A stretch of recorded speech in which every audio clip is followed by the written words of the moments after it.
Future smart phones நீங்க பாத்தீங்கன்னா foldable bones அதாங்க இருக்கும். ஃபோல்டபிள் போன்ஸ்ல உங்களுக்கு ரெண்டு ஃபார்ம் ஃபேக்டர் கிடைக்குங்க. ஒன்னு book style foldable Galaxy Z Fold 4 மாதிரி, அதே சமயத்துல உங்களுக்கு ஃபிளிப் ஸ்டைல் ஃபோல்டபிள் கிடைக்கும் இந்த Moto Razr 40 Ultra மாதிரி. Razr 40 Ultra நீங்க பாத்தீங்கன்னா யூஎஸ்ல Razr Plus லான்ச் பண்ணிருந்தாங்க. இப்போ இந்தியால லான்ச் பண்ணிருக்காங்க.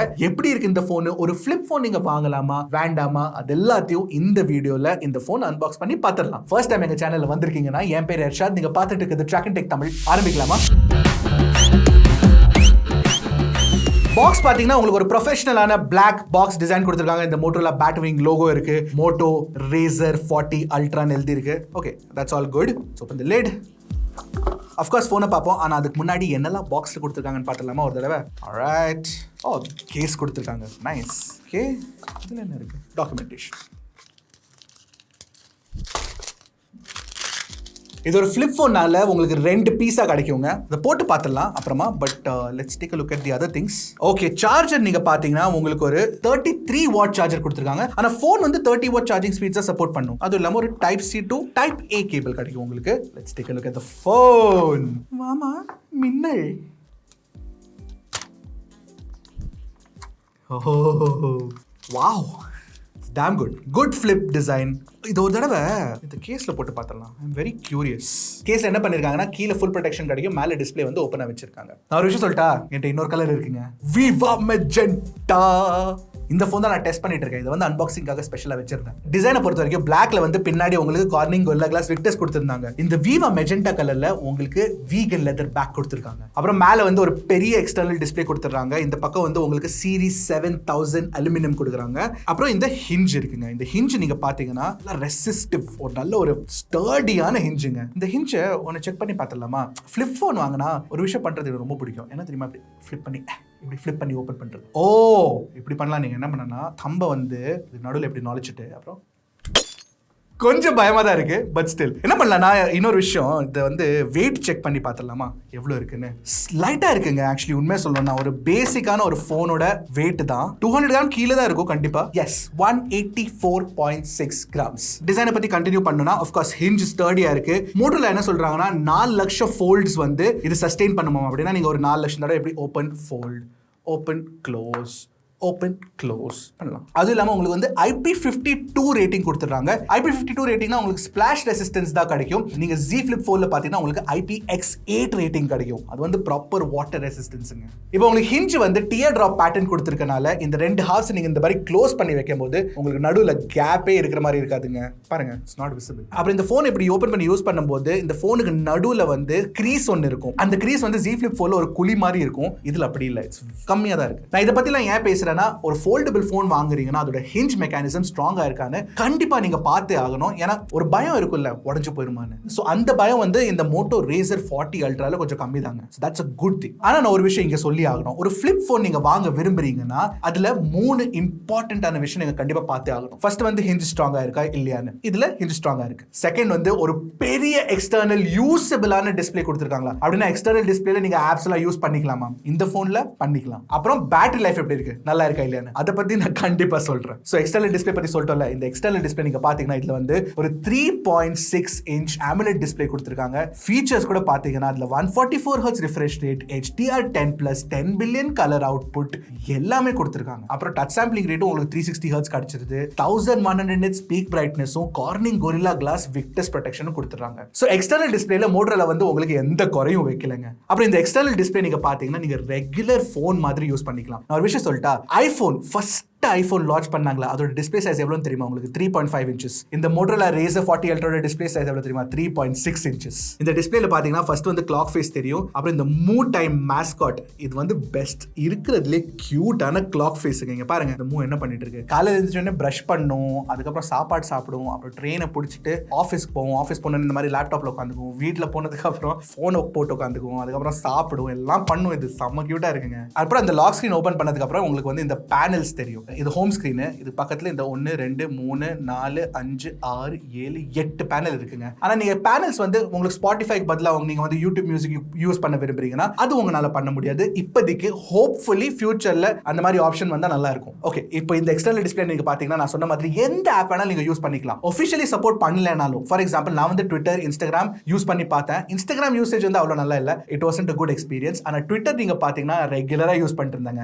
அது இல்லாம வாட்ஸ்அப் யூஸ் பண்ணும்போது யாராச்சும் மெசேஜ் பண்ணாங்கன்னா இமிடியேட்டா நீங்க ரிப்ளை கூட பண்ணிக்கலாம். ஏன்னா இந்த டிஸ்ப்ளேலயே உங்களுக்கு கீபோர்டும் கொடுத்துறாங்க. ஆனா கீபோர்டு என்னன்னா ஃபுல் டிஸ்ப்ளே எடுத்துறதுனால உங்களுக்கு வந்து நீங்க என்ன டைப் பண்றீங்க அது தெரியறது இல்ல. சோ அது வந்து ஒரு UI வந்து அவ்வளவு இன்ட்யூட்டிவா இல்ல, பட் ஸ்டில் யூஸ்ஃபுல் தான். அப்புறம் நீங்க பிரைமரி கேமரா வச்சு உங்க ஃப்ரெண்ட்ஸ் போட்டோ எடுக்கிறீங்கன்னா அப்படி நீங்க அந்த எக்ஸ்டர்னல் டிஸ்ப்ளேல ப்ரிவ்யூ காட்டலாம். சோ அவங்க பாத்துக்கலாம் அவங்க எப்படி இருக்காங்க, நல்லா இருக்காங்களா, ஏதாச்சும் மேக்கப் கீப் பண்ணணுமா, அதெல்லாம் அப்படி பண்ணிக்கலாம். And half course external display இருக்கிறதுனால நீங்க உள்ள இருக்க செல்ஃபி கேமரா யூஸ் பண்ணி செல்ஃபி எடுக்கணும்னு அவசியமே இல்லைங்க. பிரைமரி கேமரா வச்சு கூட செல்ஃபி எடுத்துக்கலாம். இந்த மாதிரி ஃபீச்சர்ஸ்ல தான் உங்களுக்கு ஃபிளிப் போன்ல கிடைக்கும். இதெல்லாம் ரெகுலர் போன்ல உங்களுக்கு கிடைக்காது. அதனால நிறைய பேர் இதை வாங்க விரும்புறாங்க. நல்லா சீன் காட்டலாம் இதை வச்சு. அது இல்லாம நீங்க வந்து இன்ஸ்டாகிராம் ரீல்ஸ், யூடியூப் ஷார்ட்ஸ் அந்த மாதிரிலாம் கிரியேட்டரா இருந்தீங்கன்னா கண்டிப்பா இது யூஸ்ஃபுல்லா இருக்குங்க. ஏன்னா இந்த போனை வந்து டில்ட் மோட்ல வச்சு இப்படி வச்சு கூட நீங்க வீடியோ எடுத்துக்கலாம் ஏதாச்சும் ஒரு ஃபிளாட் சர்ஃபேஸ்ல. சோ அது வந்து எக்ஸ்டர்னல் டிஸ்ப்ளே ஆச்சு. ஆனா எக்ஸ்டர்னல் டிஸ்ப்ளே ஓபன் பண்ணதுக்கு அப்புறம் உங்களுக்கு இன்டர்னல் டிஸ்ப்ளே கூட ஒரு பெரிய 6.9 இன்ச் டிஸ்ப்ளே கொடுத்துறாங்க. 165 Hz ரிஃப்ரெஷ் ரேட் கிடைக்குது. 2K டிஸ்ப்ளே, AMOLED டிஸ்ப்ளே வேற. அது இல்லாம அகைன் HDR10+ சப்போர்ட் இருக்கு. 1400 nits பீக் பிரைட்னஸ் இருக்கு. நான் டெஸ்டிங் பண்ணும்போது HDR வந்து யூடியூப்ல இருந்தது, ஆனா நெட்ஃபிளிக்ஸ்ல இல்ல. இந்த டிஸ்ப்ளே ஆஃப் கோர்ஸ் ரொம்ப நல்லா இருக்கு. ஆனா ரொம்ப வைடா இருக்கு. ஃபார் எக்ஸாம்பிள் நீங்க இப்படி யூஸ் பண்ணும்போது, இந்த மாதிரி லேண்ட்ஸ்கேப்ல யூஸ் பண்ணும்போது 22:9 ஆஸ்பெக்ட் ரேஷியோ கொடுத்திருக்காங்க. அது வந்து ரெகுலரான ஆஸ்பெக்ட் ரேஷியோ இல்ல. ரெகுலரா நீங்க போன்ஸ்ல பாத்தீங்கன்னா 20:9, 21:9 அந்த மாதிரி கிடைக்கும். 22:9 இன்னும் கொஞ்சம் வைடா இருக்கும். அதனால நீங்க பாத்தீங்கன்னா இன்ஸ்டாகிராம் வந்து டிஸ்ப்ளே டாலா இருக்கிறதுனால நிறைய கான்டென்ட்டை கட் பண்ணிருது. சில டைம் டெக்ஸ்ட் எல்லாம் கட் ஆயிருதுங்க. அப்புறம் நெட்ஃபிளிக்ஸ்ல வீடியோ பார்க்கும்போது பக்கத்திலேயே 2 பெரிய பிளாக் பார்ஸ் இருக்கு. அப்புறம் நீங்க கிராப் பண்ணி ஜூம் பண்ணி பார்க்கும்போது நிறைய கான்டென்ட் கட் ஆயிருது. சோ அதெல்லாம் நீங்க ஞாபகம் வச்சுக்கோங்க. ஆஸ்பெக்ட் ரேஷியோ வந்து ஸ்டாண்டர்டான ஆஸ்பெக்ட் ரேஷியோ இல்ல, தெரிஞ்சுக்கோங்க. இந்த டிஸ்ப்ளேல ஃப்ரண்ட்ல உங்களுக்கு Gorilla Glass ப்ரொடெக்ஷன் கிடைக்குதான்னு கேட்டீங்கன்னா no, you don't get that. இது வந்து பிளாஸ்டிக்ங்க. இன்னொரு விஷயம், AMOLED பேனல் தான் உங்களுக்கு in display fingerprint scanner கிடைக்குமே அப்படின்னு நீங்க நினைச்சீங்கன்னா இல்லங்க. சைடுல தான் உங்களுக்கு வந்து பவர் பட்டன்ல ஃபிங்கர் பிரிண்ட் ஸ்கேனர் இருக்கு. ஆனா ஃபாஸ்டா அன்லாக் பண்றதுனால ஒரு பிரச்சனை இல்ல. டிஸ்ப்ளே நல்லா இருந்தாலும் ஸ்பீக்கர் நல்லா இருக்கணும்ல, ஏன்னா மல்டிமீடியா எக்ஸ்பீரியன்ஸ் சூப்பரா இருக்கணும்ல. சோ இதுல வந்து ஸ்டீரியோ ஸ்பீக்கர்ஸ் கொடுத்திருக்காங்க, டால்பி அட்மாஸ் சப்போர்ட்டும் இருக்கு. அண்ட் குவாலிட்டி வந்து it's good, it's very good. நீங்களே கேட்டு பாருங்க.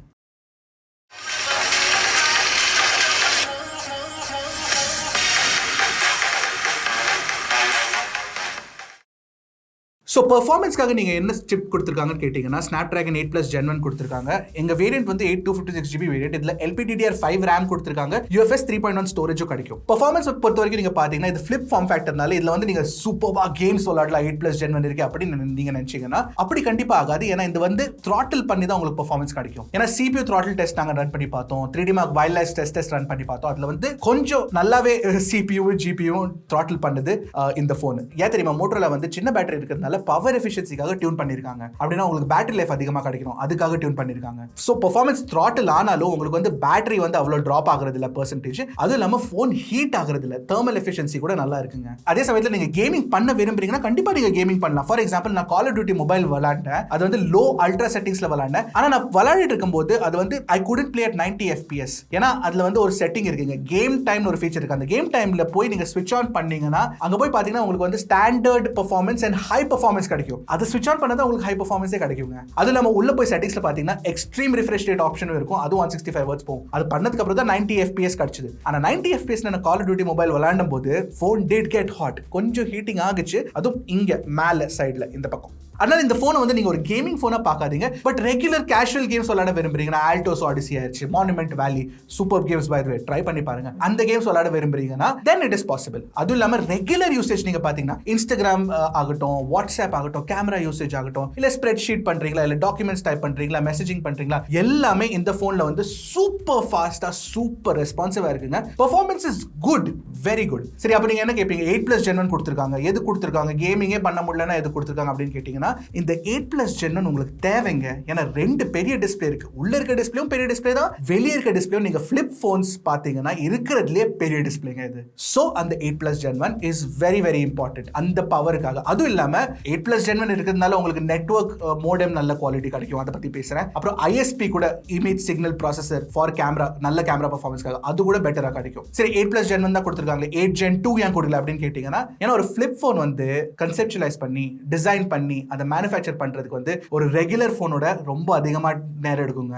ரெகுலர் போன் நீங்க 6 monthsல ரெடி பண்ணிடலாம், மார்க்கெட்ல கொண்டு வரலாம் அப்படின்னு நினைச்சீங்கன்னா இது உங்களுக்கு கண்டிப்பா 1.5 years ஆகும். ஸோ அவ்வளோ டைம்ல ஒரு ப்ராசஸரை டியூன் பண்ணி கரெக்டா ஒர்க் ஆகுதா இல்லைன்னு பார்க்கணும்னா ஒரு கொஞ்சம் பழைய ப்ராசஸரை யூஸ் பண்ணணும். அதனால தான் மோட்டோரோலா வந்து 8+ Gen 1 யூஸ் பண்ணிருக்காங்க. ஸோ அது வந்து ப்ராசஸர் அண்ட் பெர்ஃபார்மன்ஸ் பத்தி. நெட்வொர்க் குவாலிட்டி எப்படி இருக்குன்னு கேட்டீங்கன்னா நெட்வொர்க் குவாலிட்டி இதுல செம்மையா இருக்கு, தாறுமாறா இருக்கு. ஏர்டெல் 5G, ஜியோ 5G சூப்பரா ஒர்க் ஆகுச்சு. அதுவும் இல்லாம இயர் பீஸ் குவாலிட்டி நீங்க பாத்தீங்கன்னா கால்ஸ்ல குவாலிட்டி வந்து கிறிஸ்பா இருக்கு, கிறிஸ்டல் கிளியரா இருக்கு, வெரி குட். இன்னொரு விஷயம் நான் மறந்தே போயிட்டேன், நீங்க போனை மடக்கி வச்சு இந்த மாதிரி கூட டைரக்டா கால்ஸ் எடுத்துக்கலாங்க. ஆனா ஒரு விஷயம் நான் நோட்டீஸ் பண்ணது என்னன்னா, இப்போ நீங்க ரெகுலர் போன் கால் எடுக்கும் போது இந்த மாதிரி போன் கால் எடுத்தீங்கன்னா வந்து அந்த டிஸ்பிளே ஆஃப் ஆயிரும். அந்த மாதிரி இங்க ஆஃப் ஆகுறது இல்ல. ஏன்னா வெளியே வந்து ஆம்பியன்ட் லைட் சென்சர் இருக்கா இல்லையான்னு தெரியல. இல்லனாலும் அவங்க வந்து இந்த கேமரா வச்சு லைட் டெம்பரேச்சர் சென்ஸ் பண்ணிருக்கலாம், அது பண்றது இல்லன்னு எனக்கு தோணுது. இதெல்லாம் பவர் பண்றதுக்கு பேட்டரி எவ்வளவு இருக்கு தம்பி அப்படின்னு கேட்டீங்கன்னா 3800 mAh பேட்டரி கிடைக்கும் உங்களுக்கு. ஸோ Z Flip 4ல வந்து உங்களுக்கு 3700 mAh பேட்டரி தான் கிடைக்கும். அப்போ இது 3800 mAh பேட்டரி எவ்வளவு லாஸ்ட் ஆகுதுன்னு கேட்டீங்கன்னா எனக்கு வந்து ஈஸியா ஒன் டே லாஸ்ட் ஆச்சு. ஆனா எண்ட் ஆஃப் த டேல சார்ஜ் போட வேண்டியதா இருந்தது, which is good enough. Flip phoneக்கு பாத்தீங்கன்னா அது வந்து வெரி குட்னு சொல்லுவாங்க. ஒரு 5000 mAh பேட்டரியே 1.5 days தான் கொடுக்குதுன்னா this is good enough. Power எஃபிஷியன்சிக்காக டியூன் பண்ணிருக்கனால ஆப்டிமைசேஷன் நல்லா இருக்குன்னு நான் சொல்லுவேன். ஆனா ஒரு இன்ட்ரெஸ்டிங்கான விஷயம் நான் சொல்றேன். பேட்டரி லைஃப் பாக்குறதுக்காக நிறைய பேர் என்ன சொல்லுவாங்க, ஸ்கிரீன் ஆன் டைம் அப்படின்னு சொல்லுவாங்க. ஸ்கிரீன் ஆன் டைம்னா ஸ்கிரீன் எவ்வளவு நேரம் ஆன் ஆயிருக்கு அதை வச்சு நம்ம பேட்டரி லைஃப் எப்படி நல்லா இருக்கா இல்லையா அப்படின்னு தெரிஞ்சுக்கலாம். இதுல வந்து ஸ்கிரீன் ஆன் டைம் நான் உங்களுக்கு சொன்னேன்னா அது தப்பா போயிடும். ஏன் தெரியுமா, 2 ஸ்கிரீன் இருக்குங்க. ஸ்கிரீன் ஆன் டைம் வந்து ஆண்ட்ராய்டு வெறும் உள்ள இருக்க ஸ்கிரீனுக்கு தான் மெஷர் பண்ணும், வெளியே இருக்க ஸ்கிரீனுக்கு மெஷர் பண்றது இல்ல, தெரியுமா? அதனால உங்களுக்கு வந்து கரெக்டான ஸ்கிரீன் ஆன் டைம் கிடைக்காது. பட் இன்னொரு விஷயம் இருக்கு, அதனாலே நான் சொல்றேன். இப்போ நீங்க வந்து நான் சொன்ன மாதிரி இந்த எக்ஸ்டர்னல் டிஸ்பிளே வந்து ரொம்ப யூஸ்ஃபுல்லான டிஸ்பிளே. நிறைய பேர் வந்து திறக்காமலே ஃபுல் டே போனை யூஸ் பண்ணிக்கலாம். அப்படி நீங்க யூஸ் பண்ணீங்கன்னு நினைச்சு பாருங்க எவ்வளவு பேட்டரி லைஃப் கிடைக்கும். அட்லீஸ்ட் 1.5 days கிடைக்குங்க. சார்ஜிங் ஸ்பீட் வந்து உங்களுக்கு 30 வாட் சார்ஜிங் ஸ்பீட் இருக்கு. சார்ஜிங் ஸ்பீட் கொஞ்சம் ஸ்லோ தான் கண்டிப்பா. உங்களுக்கு வந்து 1 hour 20 minutes எடுக்கும் சார்ஜ் பண்றதுக்கு full charge, which is pretty slow. அப்புறம் 5 watt வயர்லெஸ் சார்ஜிங் ஸ்பீடும் கொடுத்திருக்காங்க. இப்போ 5 watt ஸ்பீட்னால எனக்கு வந்து சுத்தமா யூஸே இல்லைங்க. 5 watt சார்ஜிங் ஸ்பீட்லாம் இப்பலாம் அவ்வளோலாம் பேஷன்ஸ் இல்லை எனக்கு. ஆனா 5 watt கொடுத்திருக்கிறதுக்கு ஒரு காரணம் இருக்கு. ஏன் தெரியுமா? ஏன்னா இங்க பாத்தீங்கன்னா வயர்லெஸ் காயில் போடுறதுக்கு எவ்வளவு ஸ்பேஸ் இருக்கு உங்களுக்கு, சர்ஃபேஸ் ஏரியா இவ்வளவுதான். ரெகுலர் போன்ல இவ்வளவு இருக்கும் உங்களுக்கு. அது இல்லாம ஃபிளிப் போன்னால ஹீட் ஆயிரும். 15 watt சார்ஜிங் வச்சுன்னா கண்டிப்பா ஹீட் ஆகும் ஈஸியா. அது வேண்டாம்னு சொல்லிட்டு தான் 5 watt கொடுத்திருப்பாங்க. கொடுக்கறதுக்காக கொடுத்திருக்காங்க. யூஸ்ஃபுல்லா நிறைய பேருக்கு இருந்தாலும் இருக்கும், எனக்கு இல்ல. வேற என்ன சாஃப்ட்வேர் விஷயம் இருக்குன்னு கேட்டீங்கன்னா உங்களுக்கு வந்து Android 13 கொடுத்துறாங்க. பாக்ஸ்க்கு வெளியே உங்களுக்கு Android 13 கிடைச்சிரும். அதுவும் இல்லாம 3 வருஷம் சாஃப்ட்வேர் அப்டேட்ஸ், 5 வருஷம் செக்யூரிட்டி அப்டேட்ஸும் கொடுக்குறாங்க அப்படின்னு மோட்டோரோலா ப்ராமிஸ் பண்றாங்க. அந்த ப்ராமிஸை பூர்த்தி செய்யணும், தட் இஸ் இம்பார்ட்டன்ட். அப்புறம் சாஃப்ட்வேர் வந்து மோட்டோரோலா ரெகுலர் சாஃப்ட்வேருங்க, சூப்பரான கிளீனான சாஃப்ட்வேர் எக்ஸ்பீரியன்ஸ், ப்ளோட்வேர்லாம் இல்லாம அப்படி பிரீமியமான ஃபீலுங்க. அப்புறம் மோட்டோரோலோட ஸ்பெஷல் ஃபீச்சர்ஸ் இருக்கு. ஃபார் எக்ஸாம்பிள் மோட்டோரோலா ஆக்ஷன்ஸ் ஆகட்டும், அப்புறம் பின்னாடி டபுள் டேப் பண்ணி ஸ்கிரீன்ஷாட் எடுக்கிறது, அதெல்லாம் கூட பாசிபிள் தான் இதுல. அதுவும் இல்லாம மோட்டோரோலோட செக்யூர் ஃபீச்சர்ஸ் இருக்கு. அந்த செக்யூர் ஃபீச்சர்ஸ்ல வந்து ஃபார் எக்ஸாம்பிள் ஒரு பின் ஸ்கிராம்பிள்னு ஒரு ஃபீச்சர் இருக்கு. அந்த மாதிரி நிறைய ஃபீச்சர்ஸ் கொடுத்திருக்காங்க. வைஃபை ப்ரொடெக்ஷனுக்காக ஃபீச்சர் இருக்கு. அந்த மாதிரி சூப்பரான செக்யூரிட்டி ஃபீச்சர்ஸ் நிறைய கொடுத்திருக்காங்க. அப்புறம் இன்னொரு விஷயம், ஃபிளிப் போன்னால ஆப் கண்டினியூட்டின்னு ஒரு விஷயம் இருக்கு. அது என்னன்னா, இப்போ நீங்க ஒரு ஆப்பை வந்து உள்ள இருக்கிற ஸ்கிரீன்ல ஓபன் பண்ணிட்டு யூஸ் பண்ணிட்டு இருந்தீங்கன்னா, இப்படி க்ளோஸ் பண்ணீங்கன்னா டைரக்டா இங்க கண்டினியூ ஆகுமா ஆகாதா அப்படின்னு கேட்டீங்கன்னா ஆகுங்க. அதே மாதிரி வெளியே இருக்கிற ஸ்கிரீன்ல யூஸ் பண்ணிட்டு உள்ள போனீங்கன்னா அப்பவும் ஒர்க் ஆகுங்க, கண்டினியூ ஆகுங்க, which is very very useful. So software பொறுத்த வரைக்கும் I am very happy. இது வரைக்கும் நீங்க பாத்தீங்கன்னா இந்த போன் வந்து ரொம்ப நல்லா இருந்தது. ஆனா கேமரா அங்கதாங்க அடி வாங்குது மோட்டோரோலா Razr 40 Ultra. ஏன்னா 12 megapixel primary camera, 13 megapixel ultra wide angle camera கொடுத்துறாங்க. உள்ள வந்து 32 மெகாபிக்சல் செல்ஃபி கேமரா கொடுத்துறாங்க. இந்த 32 மெகாபிக்சல் செல்ஃபி கேமரா குவாலிட்டி பாத்தீங்கன்னா அவ்வளவு நல்லா இல்லைங்க. ஆனா அது யூஸ் பண்ணணும்னு அவசியமே இல்லை. ஏன்னா நான் சொன்ன மாதிரி நீங்க வந்து எக்ஸ்டர்னல் டிஸ்பிளே யூஸ் பண்ணி செல்ஃபிஸ் எடுத்துக்கலாம். பிரைமரி கேமரா வச்சு என்ன குவாலிட்டி வரும்னு நினைச்சு பாருங்க, சூப்பரா இருக்குங்க. பிரைமரி கேமரா வச்சு நீங்க பிக்சர்ஸ் எடுக்கும்போது டே லைட்ல ஜூம் பண்ணி பாத்தீங்கன்னா டீடைலா இருக்குங்க, சூப்பரா இருக்கு, அது பிரச்சனை இல்லை. ஆனா கலர்ஸ் வந்து அப்படி மியூட்டடா இருக்குங்க, அப்படி டல்லா இருக்கு கலர்ஸ், அப்படியே உயிரே இல்லாத மாதிரி இருக்கு பிக்சர்ல. நீங்க பாருங்க, இந்த சாப்பாடு நான் சாப்பிட்டு இருந்தேன், செம்ம டாக்கோங்க. ஆனா அந்த டாக்கோட கலரை பாருங்க, லைஃபே இல்லைங்க அதுல.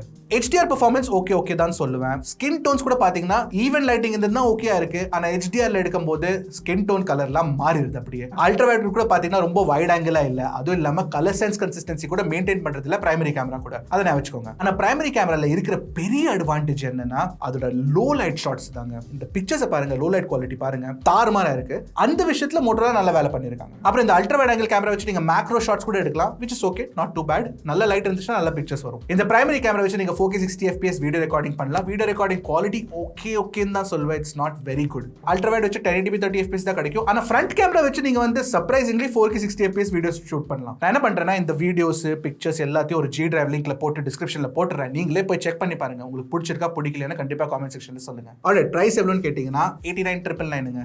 90,000 rupees பிரைஸ் இருக்கு. சேம் பிரைஸ் தான் Z Flip 4க்கு. ஆனா Z Flip 4ல நீங்க பாத்தீங்கன்னா உங்களுக்கு வந்து இப்போ டிஸ்கவுண்டட் பிரைஸ் நிறைய கிடைக்கும். சோ டிஸ்கவுண்ட்ல பாத்தீங்கன்னா உங்களுக்கு 80,000 கீழே கிடைக்குது. ஆனா இதுலயும் உங்களுக்கு டிஸ்கவுண்ட் இருக்கு. 82,999க்கு உங்களுக்கு கிடைச்சிரும். நீங்க வந்து கரெக்டான கார்டு யூஸ் பண்ணீங்கன்னா. அதுவும் இல்லாம நோ காஸ்ட் EMI ஆஃபர் கூட Motorola வச்சிருக்காங்க. அதுல வந்து உங்களுக்கு 12 months நோ காஸ்ட் EMIல 7,500 rupeesல நீங்க வாங்கிக்கலாம். அந்த மாதிரியான ஈஸியான ஆப்ஷன்ஸ் கொடுத்திருக்காங்க. பட் கொஞ்சம் பிரைஸ் இன்னும் கொஞ்சம் கம்மியா இருந்தா பெட்டரா இருந்திருக்கும்னு எனக்கு தோணுது. But still not too bad. Alright, finally நீங்க பாத்தீங்கன்னா Razr 40 Ultra இருக்குல்ல, இந்த போனை யூஸ் பண்ணிட்டு அப்படியே எனக்கு ரொம்ப மகிழ்ச்சியா இருந்ததுங்க.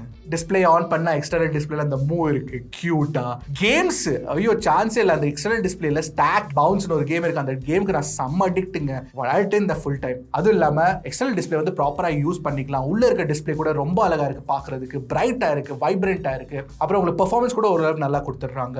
பேட்டரி லைஃப் கூட it's not too bad. Software experience இருக்கவே இருக்கு. It's very very good. So ஒரு ஓவராலா most of the flip features வந்து நல்லா கொடுத்துறாங்க. ஆனா என்னன்னா கேமரா பெர்ஃபார்மன்ஸ் பெட்டரா இருந்திருக்கலாம், கண்டிப்பா பெட்டரா இருந்திருக்கலாம். ஹோப்ஃபுல்லி Motorola ஒரு சாஃப்ட்வேர் அப்டேட் வச்சு இம்ப்ரூவ் பண்ணிடுவாங்க. இப்போ நீ கேமராக்காகவே ஒரு ஃபிளிப் ஃபோன் வாங்க விரும்புறீங்கன்னா Z Flip 4 பெட்டரா இருக்கும். ஆனா Z Flip 4ல இவ்வளவு பெரிய டிஸ்பிளே கிடைக்காது. அதுக்காக உங்களுக்கு Z Flip 5க்காக வெயிட் பண்ண வேண்டியது இருக்குங்க. அது கூட சீக்கிரம் வரப்போகுது. அந்த வீடியோவை வெயிட் பண்ணுங்க. அடுத்த வீடியோல நான் உங்களை பார்க்குறேன். அது வரைக்கும் டக்குன்னு டெக் போடுங்க, கிளிக் Trakin Tech தமிழ்.